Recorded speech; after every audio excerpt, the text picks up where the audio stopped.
शिक्षार्थियों नमस्कार। आज के इस शैक्षिक वार्ता में हमारे साथ हैं काशी हिंदू विश्वविद्यालय के सहायक प्रोफेसर जो शिक्षा संकाय में कार्यरत हैं, डॉक्टर सोमू सिंह। आज हम इनसे जिस विषय पर वार्ता करने जा रहे हैं वह विषय है शिक्षण अधिगम के शिक्षक केंद्रित उपागम। सोमू सर, आप इस विषय पर आज हम लोग इस वार्ता में बातचीत करेंगे। तो इस वार्ता में बातचीत करने के लिए जो सबसे मौलिक और सबसे मूल प्रश्न उठ के खड़ा होता है वह है कि शिक्षक केंद्रित उपागम है क्या? निश्चित रूप से हमारे जो शिक्षार्थी हैं उनके मन में यह भी प्रश्न हो सकता है कि शिक्षक केंद्रित उपागम क्या है। इससे पहले हम ये स्पष्ट समझें कि शिक्षण क्या है और अधिगम क्या है। उस पर बहुत अधिक समय न लेते हुए हम उसको स्पष्ट कर दें।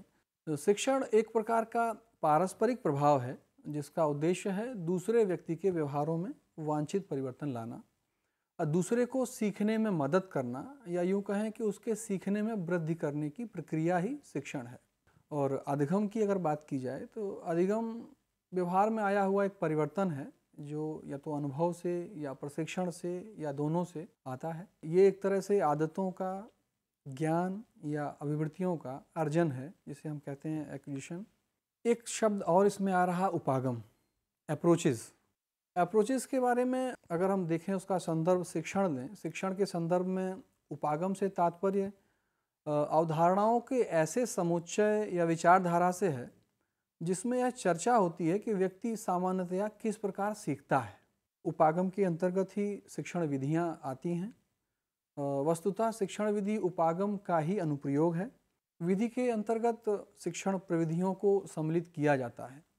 अब हम अपने प्रारंभिक शिक्षकों के से ये चर्चा करना चाहेंगे कि जो अप्रोचेस की जब बात आती है कि अप्रोचेस कितने प्रकार की हैं, तो उसकी जो श्रेणियां तय की गई, उसका मुख्य आधार जो बना, वो जो कक्षा के महत्वपूर्ण पहलू हैं वो मुख्य रूप से 3 पहलू हैं। पहला शिक्षार्थी, दूसरा शिक्षक और तीसरा विषय, जिसे हम कह सकते हैं विषय वस्तु। तो इसमें सबसे जो जरूरी एलिमेंट है, जो तत्व है हमारा शिक्षार्थी। तो हमारे सारे प्रारंभिक शिक्षक जो प्रारंभिक शिक्षा से जुड़े हुए हैं, हमारे प्रशिक्षणार्थी 6 से 14 आयु वर्ग के बालक बालिकाओं को शिक्षण प्रदान कर रहे हैं वो। दूसरा शिक्षक, हमारे प्राथमिक एवं उच्च प्राथमिक विद्यालयों में जो कार्यरत शिक्षक हैं वो। और तीसरा विषय वस्तु, प्राथमिक एवं उच्च प्राथमिक विद्यालयों में पढ़ाए जाने वाले समस्त विषय, उसको ही केंद्र में रखते हुए शिक्षण कार्य होता है। इन तीनों जो पहलू हैं या तत्व कहें, इनके आधार पर ही विद्यार्थी केंद्रित उपागम, शिक्षक केंद्रित उपागम या विषय केंद्रित उपागम की बात की जाती है। उपागम हम समझें, हम अपने शिक्षार्थियों के समक्ष एक परिस्थिति का उल्लेख करते हैं। एक प्राथमिक विद्यालय है, उसमें कक्षा 5 के बालक बालिकाएं अलग अलग पंक्ति में बैठी हैं। आप लोग कल्पना कीजिए, या आपके अनुभव में भी ये बात होगी। वे अपने शिक्षक श्री राजेश कुमार द्वारा पर्यावरण विषय पर की जा रही व्याख्या ध्यानपूर्वक सुन रहे हैं और विद्यार्थी शिक्षक द्वारा बताए जा रहे महत्वपूर्ण बिंदुओं को नोट भी कर रहे हैं। राजेश ने कुछ विद्यार्थियों को आपस में बातचीत करते सुना और टोकते हुए उन्होंने हिदायत दी कि शांतिपूर्वक बैठिए और ध्यानपूर्वक सुनिए। व्याख्या के बीच में कुछ विद्यार्थियों द्वारा प्रश्न पूछने की कोशिश की गई। शिक्षक ने कहा कि आप लोग प्रश्न अभी ना पूछें, प्रतीक्षा करें, आपको प्रश्न के उत्तर बाद में दिए जाएंगे। व्याख्या समाप्त हुई। व्याख्या के दौरान शिक्षक ने बहुत सारे तथ्यों को, मुख्य बातों को, सिद्धांतों को स्पष्ट किया और अंत में बच्चों के प्रश्नों का उत्तर दिया और कुछ बच्चों से प्रश्न पूछकर उनकी गलतियों को सुधारा और सही उत्तर देने वाले विद्यार्थियों की प्रशंसा भी की। तो एक ऐसी शिक्षण परिस्थिति है, आपके संज्ञान में होगी, आपके अनुभव से जुड़ी होगी। एक ऐसी दूसरी परिस्थिति की आपसे हम चर्चा करें। आप कल्पना करें कि एक उच्च प्राथमिक विद्यालय है और उसमें कक्षा 7 के विद्यार्थी अपनी शिक्षिका सुश्री सिमरन द्वारा ऊष्मा संचरण की विधियों पर आधारित प्रयोग प्रदर्शन को ध्यानपूर्वक देख रहे हैं। विद्यार्थी शिक्षक द्वारा बताए जा रहे परिवर्तनों का निरीक्षण कर रहे हैं। अब देखिए, इसमें निरीक्षण की बात इसलिए आ रही है क्योंकि प्रयोग का डेमोन्स्ट्रेशन हो रहा है और महत्वपूर्ण बिंदुओं को नोट कर रहे हैं। सिमरन ने फिर देखा कि कुछ विद्यार्थी आपस में बातचीत करने लगे तो उन्होंने टोका और उन्होंने कहा कि ध्यानपूर्वक प्रयोग देखिए और मेरी व्याख्या सुनिए। तो प्रयोग प्रदर्शन के दौरान कुछ जिज्ञासाएं निश्चित रूप से आती हैं विद्यार्थियों के मन में। उन्होंने पूछने की कोशिश की। शिक्षक ने फिर उनसे कहा कि आप प्रतीक्षा करिए, आपके प्रश्नों का उत्तर दिया जाएगा। प्रयोग प्रदर्शन समाप्त होने पर उन प्रश्नों के उत्तर दिए गए और कुछ प्रश्न पूछकर विद्यार्थियों की गलतियों को सुधारा भी गया। और जहाँ तक पुनर्वलन की बात है, बच्चों को प्रोत्साहित करने की बात है, वो भी सही उत्तर देने वाले विद्यार्थियों को प्रोत्साहित किया गया। तो यहाँ आप दोनों ही परिस्थितियों में आप ये देखेंगे कि जो शिक्षण अधिगम परिस्थिति है उसमें जितनी भी क्रियाएं संचालित हो रही हैं, संपादित हो रही हैं, उन सब पर नियंत्रण किसका है। तो आप आसानी से समझ पाएंगे, आप समझ पा रहे होंगे कि इसमें शिक्षक का ही नियंत्रण है, शिक्षक की ही भूमिका इसमें केंद्रीय है। चाहे वो पहली परिस्थिति हो जिसमें वो व्याख्यान प्रस्तुत कर रहा है, जिसमें उसने व्याख्यान के माध्यम से तथ्यों को, सिद्धांतों को प्रस्तुत किया पर्यावरण विषय पर, या दूसरी परिस्थिति है जिसमें उसने विज्ञान के संप्रत्यय पर प्रयोग प्रदर्शन किया। उसने दिखाया कि ऊष्मा किस तरीके से एक सिरे से दूसरे सिरे तक उसका स्थानांतरण होता है। बहुत से प्रयोग आप लोग करवाते भी होंगे, आपने देखा भी होगा कि ऊष्मा संचरण के प्रयोग में हम विद्यार्थियों के सामने गर्म पानी, खोलते हुए पानी के भगोने में एक चम्मच डाल के उनसे कहते हैं कि आप देखिए चम्मच का एक सिरा गर्म है, धीरे धीरे दूसरा सिरा भी गर्म होता है। तो बच्चे देख रहे हैं। इस तरह की परिस्थितियां आपके संज्ञान में हैं। दोनों परिस्थितियां मैंने आपके सामने इसलिए रखी कि आप देखें कि इसमें जो तरीका है शिक्षण का, उसके केंद्र बिंदु में क्या क्या बातें हैं क्रियाओं में।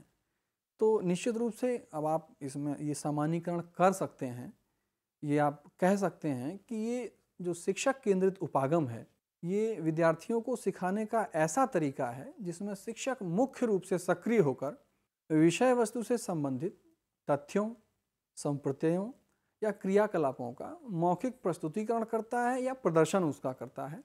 मुख्य रूप से इसमें जो मुख्य बात यह है कि शिक्षण अधिगम परिस्थिति में जितनी भी क्रियाएं हैं उनका आयोजन और उनका संपादन उसकी जिम्मेदारी शिक्षक की होती है, और शिक्षण की जो बागडोर जिसे हम कहें वो शिक्षक के हाथ में होती है। तो यही है हमारे शिक्षक केंद्रित उपागम, जिनमें शिक्षक केंद्रीय भूमिका में रहता है और शिक्षक को माना जाता है कि वो ज्ञानवान व्यक्ति है और वो जो है तथ्यों को बेहतर तरीके से प्रस्तुत कर सकता है, उनकी व्याख्या कर सकता है। बहुत ही बेहतर तरीके से आपने दो उदाहरणों के माध्यम से हमें बताया कि आखिर शिक्षक केंद्रित उपागम का तात्पर्य क्या है, इसका संप्रत्यय क्या है, और यह आपने ठीक तरीके से समझाया हमें कि शिक्षक किस तरीके से केंद्रीय भूमिका में रहकर किसी भी संप्रत्यय को विद्यार्थियों तक पहुंचाता है। अब अगला प्रश्न जो सामान्यतया मेरे मन में और विद्यार्थियों के मन में भी आ रहा होगा, वह कुछ इस तरीके का है कि आखिर शिक्षक केंद्रित उपागम की विशेषताएं क्या क्या होती हैं, किन विशेषताओं के आधार पर हम यह आइडेंटिफाई करेंगे कि यह एक शिक्षक केंद्रित उपागम है। तो सर आपसे अनुरोध है कि इस पर भी थोड़ा सा प्रकाश डालें। तो जहाँ तक हम बात करें शिक्षक केंद्रित उपागम की विशेषताओं में पहली जो मुख्य विशेषता है कि इसमें जो ज्ञान का संचरण है, जिसे हम कहें ट्रांसमिशन ऑफ नॉलेज, वो शिक्षक से विद्यार्थी की तरफ होता है। मैंने पहले भी इस बात को कहा, शिक्षक को माना जाता है कि वो अधिक अनुभवी व्यक्ति है, वो मैच्योर्ड है, उसे अपने विषय का ज्ञान है, उन तथ्यों की, संप्रत्ययों की, सिद्धांतों की, क्रियाकलापों की बेहतर समझ है। वो उस ज्ञान को, उस समझ को, उन कौशलों को अपने विद्यार्थियों तक पहुंचा सकता है, चाहे वो अपनी मौखिक प्रस्तुतियों के माध्यम से पहुंचाए या उसको प्रयोग, जिसमें प्रयोग वह स्वयं संपादित करेगा, कंडक्ट करेगा, उसको विद्यार्थी देख करके सीखें। तो जो ज्ञान का संचरण है वो शिक्षक से विद्यार्थी की तरफ इसमें परिलक्षित होते हुए दिखाई देता है। दूसरी इसकी जो विशेषता है, जिसमें हम कहते हैं कि शिक्षण अधिगम प्रक्रिया का केंद्र बिंदु क्या है, इसमें शिक्षण अधिगम प्रक्रिया में जो केंद्र बिंदु है वो शिक्षण है, या जिसे हम कहते हैं अनुदेशन, वो है। इसमें अधिगम केंद्र बिंदु में नहीं है। शिक्षक को शिक्षण करना है एक निर्धारित विषय वस्तु पर यही शिक्षक की मुख्य चिंता रहती है कि हमें इस निर्धारित समय में इस विषय को इन विद्यार्थियों को पढ़ाना है, समझाना है। तो निश्चित रूप से ये एक अप्रोच की बात है कि इसमें हम केंद्र बिंदु में शिक्षण या अनुदेशन को ही रखते हैं। इस पर ध्यान कम जाता है कि क्या अधिगम हो रहा है, कितना हो रहा है।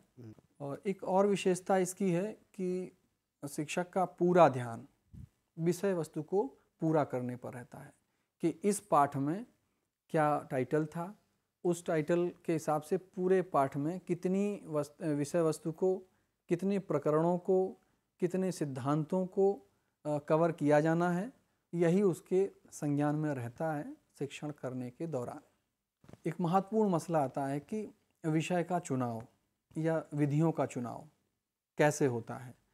तो जो हमारे शिक्षक केंद्रित उपागम हैं, इनमें विषय का चुनाव शिक्षक द्वारा ही किया जाता है कि उसे क्या पढ़ाना है।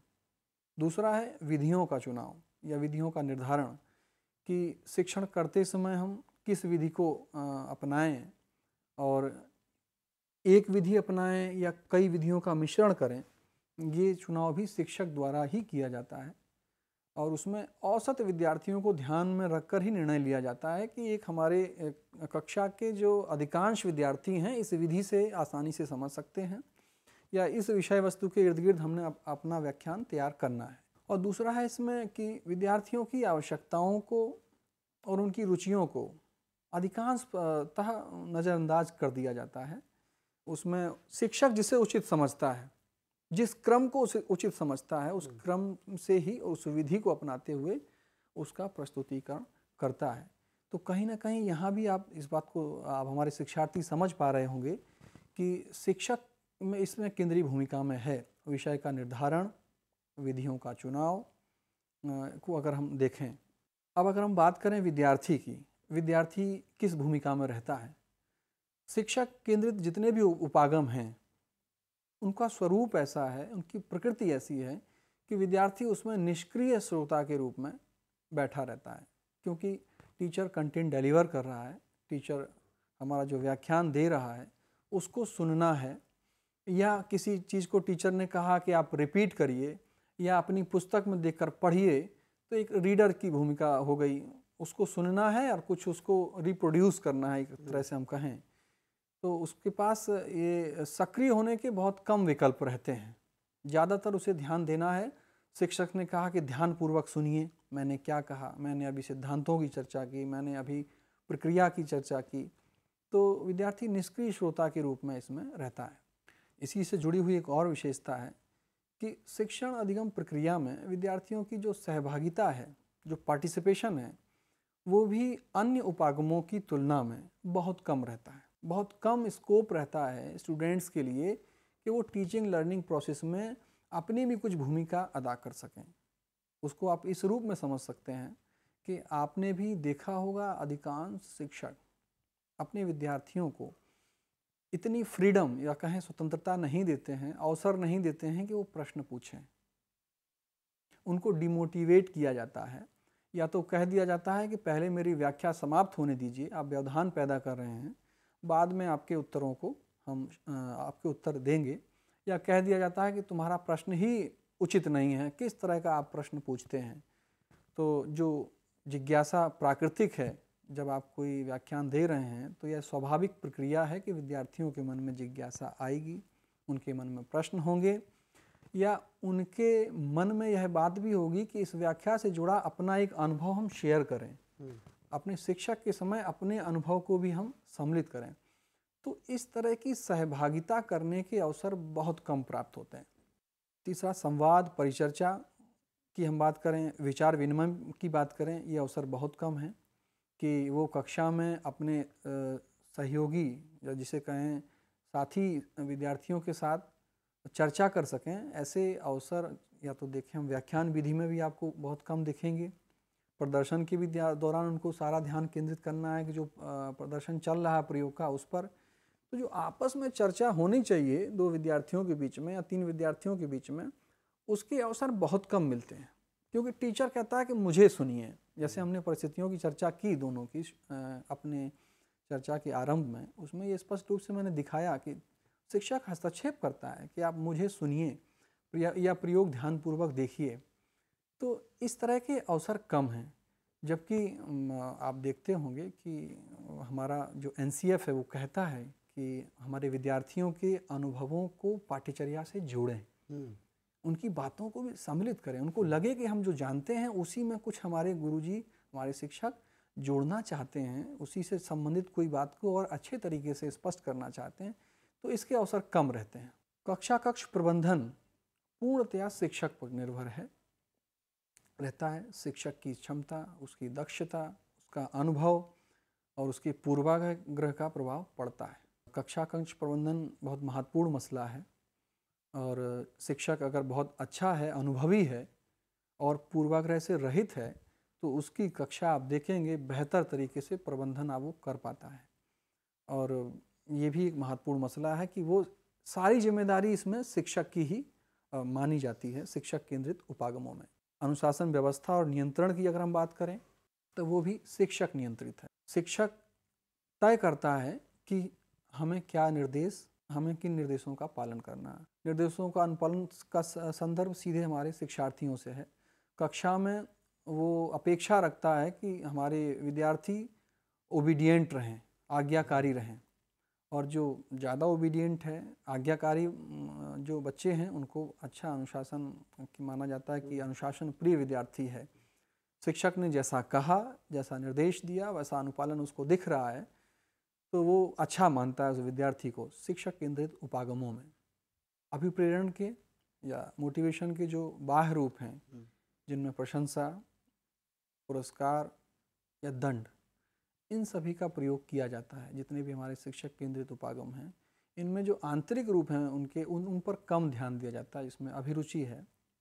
इसकी अगर हम बात करें शिक्षण विधियों की, इस उपागम के अंतर्गत व्याख्यान विधि, प्रदर्शन विधि या कुछ और भी क्रिया आधारित विधियां हैं, जिनमें क्रिया आधारित विधियों में दोनों तरह के उपागम आ जाते हैं। जहां शिक्षक केंद्रीय भूमिका में रहता है वहां शिक्षक केंद्रित हो जाता है, और जो एक्टिविटी बेस्ड टीचिंग है, जहाँ पर स्टूडेंट के सेंटर में रहता है, ग्रुप्स में काम करता है, तो वहाँ वो स्टूडेंट सेंटर्ड या इसे लर्नर सेंटर्ड अप्रोच में हम उसको रखते हैं। लेकिन कुछ क्रियाविधि आधारित शिक्षण ऐसे भी हैं जिनको हम शिक्षक केंद्रित उपागमों में रखते हैं। तो ये कुछ विशेषताएं ऐसी हैं जिन पे हमने चर्चा की, जिससे स्पष्ट रूप से आप उसका स्वरूप समझ पाएंगे कि शिक्षक केंद्रित उपागम क्या है। बहुत बहुत आपको धन्यवाद कि आपने इतने सरल और सहज तरीके से शिक्षक केंद्रित उपागम जैसे क्लिष्ट और कठिन विषय को एक एक करके, एक एक उदाहरण के द्वारा हमारे शिक्षार्थियों तक पहुंचाया। इसके बाद सर, जो अगला प्रश्न हमारे मन में भी आता है और शिक्षार्थियों के मन में भी अवश्य आ रहा होगा कि आखिर शिक्षक केंद्रित उपागम की ये सब यदि विशेषताएं हैं, तो शिक्षक केंद्रित उपागम की आवश्यकता क्या है, उसकी उपयोगिता क्या है? तो हम आपसे यह अपेक्षा रखते हैं कि आप इस पे भी ज़रा हमारे शिक्षार्थियों को बताएं कि इसकी उपयोगिता क्या क्या है और किस तरीके से इसका इस्तेमाल किया जाना चाहिए। जी, शिक्षक केंद्रित उपागम की उपयोगिता की अगर हम चर्चा करें तो हमने पहले भी कहा कि एक अधिक अनुभवी व्यक्ति से कम अनुभवी व्यक्ति तक यह सूचना या यूँ कहें ज्ञान पहुंचाने का लाभदायक और आसान तरीका माना जाता है। इसलिए इसका इस्तेमाल आप देखेंगे बहुतायत में मिलता है। दूसरा है कि बहुत सारे संप्रत्यय ऐसे हैं जिनका स्वरूप अमूर्त है, एब्स्ट्रैक्ट फॉर्म में होते हैं, और जिनसे हमारे विद्यार्थी अपरिचित भी होते हैं। उनकी समझ बनाने में ये उपयोगी है। उनसे परिचय कराने में, जैसे होता है ना, एंट्री लेवल पे कुछ एक प्राइमरी इन्फॉर्मेशन अगर विद्यार्थियों को मौखिक व्याख्यान से या प्रदर्शन से दिया जाए तो उसको फिर आगे चलकर विद्यार्थी आसानी से समझ पाता है। तो उन सारे संप्रत्ययों की समझ विकसित करने में यह उपागम उपयोगी माना जाता है। कुछ विषय ऐसे हैं जिनका स्वरूप ऐसा है जहाँ अमूर्त संप्रत्यय बहुत अधिक हैं। सामाजिक विषयों के शिक्षण में इस उपागम की जो विधियां हैं उनका इस्तेमाल आप देखते होंगे कि बहुतायत में देखने को मिलता है। जो हमारे सामाजिक विषय हैं, जिसमें इतिहास है, जिसमें हमारे राजनीति शास्त्र है, और भी ऐसे विषय हैं जहाँ पर शिक्षक केंद्रित उपागम प्रचलन में हैं। उसकी वजह यही है। जहाँ तक वैज्ञानिक विषय हैं उनसे जुड़ी कुछ बातें ऐसी हैं, जैसे बहुत सारी हानिकारक वस्तुओं का प्रयोग होता है, ऐसी रसायन हैं जिनके बारे में जानकारी नहीं है, अगर उसको बच्चा हैंडल कर रहा है तो हानियाँ भी हो सकती हैं। तो वहाँ शिक्षक की केंद्रीय भूमिका आवश्यक मानी जाती है, उपयोगी मानी जाती है कि वैसी वस्तुओं के बारे में प्रारंभिक समझ बनाने में, उन उपकरणों से परिचित कराने में उसकी महत्वपूर्ण भूमिका है। तो ऐसी परिस्थितियों में ये उपागम महत्वपूर्ण माना जाता है, काफ़ी उपयोगी माना जाता है। ऐसी परिस्थितियाँ, ऐसे स्कूल जहाँ विद्यार्थियों की संख्या बहुत अधिक है, कक्षाओं का आकार बहुत बड़ा है, वहाँ पर यह उपागम उपयुक्त माना जाता है। ऐसा एक कक्षा में 100 से अधिक विद्यार्थी हैं, 70 हैं, 80 हैं, आप सभी के अनुभव में ये बातें होंगी। तो शिक्षक के लिए आसान तरीका होता है कि वह अपनी बात को मौखिक तरीके से प्रस्तुत करे। ये हो सकता है कि अपनी व्याख्या के दौरान सरल तरीके से संप्रत्ययों को स्पष्ट करे, उदाहरणों का प्रयोग करे, व्याख्या बहुत प्रभावशाली रखे। लेकिन बड़ी कक्षाओं में आप देखेंगे अधिकांशतः आपको शिक्षक केंद्रित उपागम का इस्तेमाल ही होते हुए दिखाई देगा। बहुत सी विद्यालयों में प्रयोगशाला नहीं है, तो सारे बच्चों को प्रयोगशाला में प्रयोग करने के अवसर नहीं मिल पा रहे हैं, तो शिक्षक अपनी केंद्रीय भूमिका में रहकर समस्त विद्यार्थियों के समक्ष उस प्रयोग का प्रदर्शन करता है। तो उनकी समझ में आता है कि हाँ, प्रयोग में क्या क्या वैज्ञानिक पक्ष हैं, क्या क्या प्रक्रियाएं हैं, क्या क्या संप्रत्यय वैज्ञानिक उससे जुड़े हुए हैं। तो बड़ी कक्षाओं के लिए यह उपागम उपयुक्त माना जाता है। किस कक्षा स्तर के लिए उपयुक्त इसको माना जाता है, इन उपागमों को? तो अगर हम व्याख्यान की बात करें तो व्याख्यान उच्च शिक्षा स्तर के लिए अधिक उपयुक्त माना जाता है। क्यों? उसके पीछे वजह है। उच्च शिक्षा में जो विद्यार्थी हमारे हैं, जो शिक्षार्थी हैं, या यूँ कहें हमारे जो प्रशिक्षणार्थी इस कार्यक्रम से जुड़े हुए हैं, उन सबका मानसिक विकास उच्च स्तर का रहता है, विकास हो चुका रहता है। तो बहुत सारी अमूर्त बातों को आसानी से समझ सकते हैं। उन प्रतीकों के माध्यम से उन पर अगर उनकी अनुपस्थिति में चर्चा की जाए, वस्तु नहीं भी है, तो उसको आसानी से संकेतों में, प्रतीकों के माध्यम से व्याख्याओं को, संप्रत्ययों को आसानी से समझ सकते हैं। तो ये उच्च माध्यमिक स्तर और उच्च शिक्षा स्तर के लिए अधिक उपयुक्त माने जाते हैं सारे उपागम। दूसरा अन्य एक बिंदु बहुत महत्वपूर्ण है कि अगर हमारे पास समय कम है और विषय वस्तु अधिक है, तो कम समय में अधिक विषय वस्तु का अगर शिक्षण करना है तो उसके लिए शिक्षक केंद्रित उपागम उपयुक्त माना जाता है। आप देख ही रहे हैं कि विषय वस्तु को पूरा कराने की, कोर्स को पूरा कराने की जिम्मेदारी शिक्षक पर रहती है। विद्यालय प्रशासन का या कहें मैनेजमेंट का दबाव रहता है कि कोर्स समय से पूरा हो जाए, जिससे समय से चीज़ें विद्यार्थियों को समझ में आ जाए, अभ्यास विद्यार्थी कर सकें। तो कम समय में अब अगर आप चाहेंगे कि एक्टिविटी कराएं, छोटे छोटे समूह बना दें, तो समय तो अधिक लगेगा। या अगर आप चाहें कि विद्यार्थियों को विद्यालय से स्थानीय समुदाय में भेजें, कुछ ऐसा सर्वे कराएं या कोई ऐसा प्रोजेक्ट दें, तो निश्चित रूप से समय तो लगेगा। तो ऐसा अगर है जहाँ समय कम है, तो कम समय में अधिक विषय वस्तु का शिक्षण अगर करना है, तो उसके लिए हमारा यह जो उपागम है बहुत उपयोगी साबित होता है।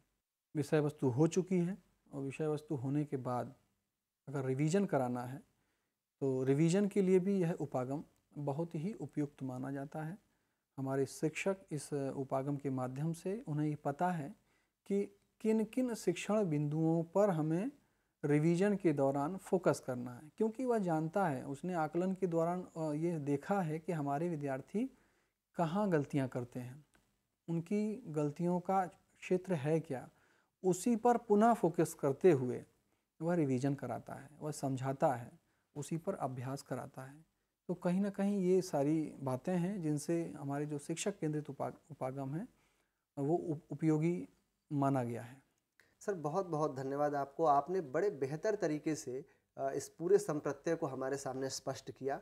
शुरुआत में तो हमें ऐसा लग रहा था कि आखिर यदि शिक्षक केंद्रित उपागम इतना ही टीचर सेंटर्ड है, तो आखिर इसकी उपयोगिता क्या है। लेकिन जब धीरे धीरे आपने यह समझाने की कोशिश की हमें कि नहीं, इसकी उपयोगिता भारतीय संदर्भों में बहुत ज़्यादा है, जब बहुत बड़े क्लासरूम होते हैं या कोई ऐसा प्रयोग है जिसमें विद्यार्थियों को नुकसान हो सकता है, कोई रासायनिक प्रयोग है या कोई रसायन शास्त्र का प्रयोग है, तो इन संदर्भों में शिक्षक केंद्रित उपागमों की महती आवश्यकता हमारे संदर्भों में होती है। इन सब चीज़ों को समझ लेने के बाद सर मेरा जो आखिरी प्रश्न आपसे होगा वह यह होगा कि शिक्षक केंद्रित उपागम की आखिर सीमाएं क्या हैं? उपयोगिता हो गया, उसकी विशेषताएं हो गई, अब हम इनकी सीमाओं के बारे में आपसे जानना चाहते हैं सर। कहीं न कहीं हाँ, विशेषताओं के दौरान हमने अपने शिक्षार्थियों से चर्चा की कि ये विशेषताएँ हैं, तो वहाँ सीमाओं के बारे में संकेत हैं। जैसे कहा जाए इसके ऊपर सबसे बड़ा जो आरोप लगता है इस उपागम पर या इससे जुड़ी हुई विधियों पर, वो है कि ये काफ़ी सत्तावादी या तानाशाही वाला उपागम है। इसमें ऑटोक्रेटिक एनवायरनमेंट रहता है क्लासरूम में, तथ्यों का आरोपण दिखाई देता है और जो अधिगम है अधिकांश परिस्थितियों में स्मृति आधारित हो जाता है। दूसरी इसकी जो सीमा है वो है कि इसमें वन वे कम्युनिकेशन है, एक दिशीय संप्रेषण है। हमने पहले भी कहा कि विद्यार्थियों को प्रश्न पूछने के अवसर बहुत कम हैं, संवाद के अवसर कम हैं, ये इसकी एक सीमा है। विद्यार्थी इसमें निष्क्रिय श्रोता के रूप में है। विद्यार्थी निर्भर हो जाता है शिक्षक पर, शिक्षक जो बताएगा वही नोट करना है, शिक्षक जो कह रहा है वही महत्वपूर्ण है। तो एक डिपेंडेंट हो जाता है विद्यार्थी शिक्षक पर। तीसरा है कि सहभागिता कम है, इसकी चर्चा मैंने पहले भी की। सहभागिता बढ़ाई जा सकती है, कई माध्यम हैं, लेकिन ऐसे स्कोप कम ही देता है शिक्षक केंद्रित उपागम में शिक्षक की बढ़ाई जाए। मूल्यांकन की अगर हम बात करें, सतत एवं व्यापक मूल्यांकन के लिए इसमें स्थान बहुत कम है। इसका मूल्यांकन योगात्मक प्रकृति का होता है।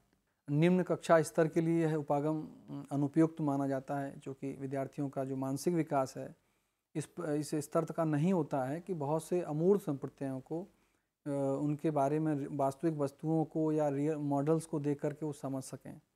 तो ये उच्च कक्षा स्तर के लिए उपयोगी हमने पहले बताया। इसमें सभी ज्ञानेंद्रियों को शिक्षण अधिगम प्रक्रिया में शामिल करने का अवसर नहीं रहता है। हमारी जो सुनने की ज्ञानेंद्रिय है ज़्यादा सक्रिय रहती है, या कुछ अगर शिक्षक दिखा रहा है या ब्लैक बोर्ड पर लिख रहा है उसको देखता है। करने के अवसर बहुत कम है इसमें। शिक्षक पर बहुत अधिक निर्भरता रहती है। शिक्षक अगर बहुत अधिक ज्ञानवान है, अधिक पॉजिटिव एटीट्यूड वाला है, कॉम्पिटेंट है, तो व्याख्यान अच्छा होता है, नहीं तो फिर उसी हिसाब से व्याख्यान की गुणवत्ता प्रभावित होती है। श्रवण बाधित और दृष्टिबाधित दिव्यांग विद्यार्थियों के लिए अनुपयुक्त है। जैसे हम चर्चा करें आपके व्याख्यान विधि की, तो व्याख्यान विधि हमारे श्रवण बाधित विद्यार्थियों के लिए अनुपयुक्त है। अगर हम बात करें प्रयोग प्रदर्शन विधि की, तो वो दृष्टिबाधित विद्यार्थियों के लिए अनुपयुक्त है। तो कुछ सीमाएं हैं इस उपागम के साथ। जब विद्यार्थियों पर व्यक्तिगत ध्यान देना मुश्किल है और इस उपागम में रुचि, सृजनात्मकता, चिंतन कौशल और आलोचनात्मक दृष्टिकोण का विकास करने में शिक्षक थोड़ा सा असमर्थ महसूस करता है, क्योंकि वो अपने विद्यार्थियों को संवाद के अवसर, प्रश्न पूछने के अवसर, अपना विचार रखने के अवसर, अनुभव जोड़ने का अवसर बहुत ही कम प्रदान करता है। तो ये सारी सीमाएं हैं जिनसे आप ये समझ पाएंगे कि हमें कहाँ कहाँ सुधार करना है शिक्षक केंद्रित उपागम से जुड़ी शिक्षण विधियों से।